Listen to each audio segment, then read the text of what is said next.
मरहबा collection, fashion की दुनिया का भरोसेमंद नाम। ऊंची से ऊंची कंपनियों के कपड़े जैसे रेमंड, अरविंद, सोक्टास, कैडनी, सम्मान, नसीमा, लुथाई, सियाराम, ओसीएम और लेलन जैसे ऊंची कंपनियों के कपड़े मिलने का बाएतमाद मरकज। हमारा पता याद रखिए, Jamhoor high school main road, Malda chowk, जैतून हजीन मस्जिद के पास, मालेगांव। 10 नवंबर रौनकाबाद गली नंबर 6 या 7 से हमारे आसिफ मामू, जो हमारे ग्रुप के एक बहुत ज़बरदस्त मेंबर है, उनका मुझको फ़ोन आया कि यार खालिद भाई, एक लड़का जो है तो रौनकाबाद से लापता है।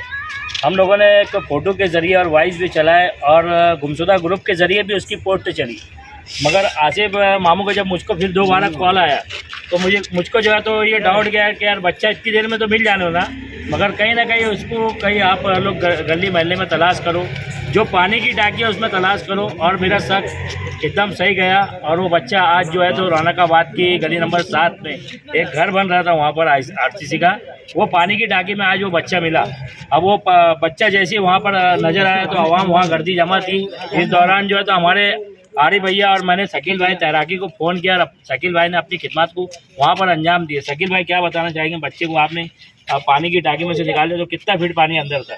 आज बरोज़ जुमा मुझे रौनकाबाद गली नंबर 6 से खालिद इसके आरिफ भैया खान का फ़ोन और खजूर वाले इनका फ़ोन आया मुझे कि रौनकाबाद 7वीं गली में एक मकान बन रहा है और उसमें सेफ्टी टैंक में एक बच्चा गिरा हुआ है।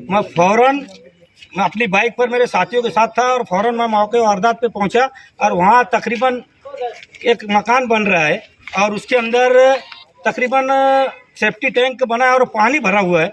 उसके अंदर तकरीबन 7 से 10 फीट पानी है।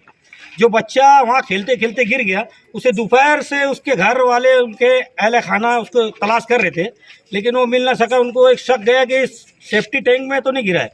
तो मुझे आरिफ इसके यहिया खान ने फ़ोन किया तो मैं फ़ौरन मौके वारदात पे पहुँच कर कम से कम तकरीबन 8 से 10 फीट पानी था, उस बच्चे को निकाल कर अभी सिविल हॉस्पिटल लाए।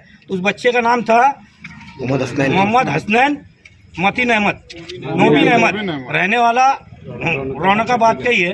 मेरा ये बोलना है, जहाँ भी अगर कोई सेफ्टी टंकी कोई अगर नया मकान बन रहा है तो वहाँ सेफ्टी टैंक बनने बाद वो अक्सर पानी भर दिया जाता है उसको। तो मेरा ये बोलना है, जो मकान जो बनाते हैं मालिक, उनको चाहिए कि यहाँ गली मोहल्ले में हर जगह बच्चे रहते हैं, तो जब वो सेफ्टी टैंक अगर बना रहे और उसमें पानी भरा गया है, जो नवी सेफ्टी टैंक बनाते हैं और पानी भरा जाता है अक्सर तकरीबन 8 से 10 फीट की सेफ्टी टैंक रहती है और उसमें पानी भरा जाता है, तो उनका भी इखलाकी फ़र्ज़ है कि उसको टैंक को ढाँक के रखे कि ऐसा कोई हादसा न हो। आज एक मासूम की जान उसी में खेलते खेलते चली गई, तो हमारा भी इखलाकी फ़र्ज़ है, अगर घर बना रहे हैं सेफ्टी टैंक है तो उसको ब्लॉक करके रखे, पानी भरने बाद बंद करके रखे कि ऐसा कोई हादसा ना हो जाए। आज एक कीमती जान चली गई, मालेगांव शहर के लिए बड़ी दुख की बात है। आज उस बच्चे को निकाल कर अभी सिविल हॉस्पिटल ला के पूरी कानूनी कार्रवाई करके उनके अहले खाना को दिया जाएंगे।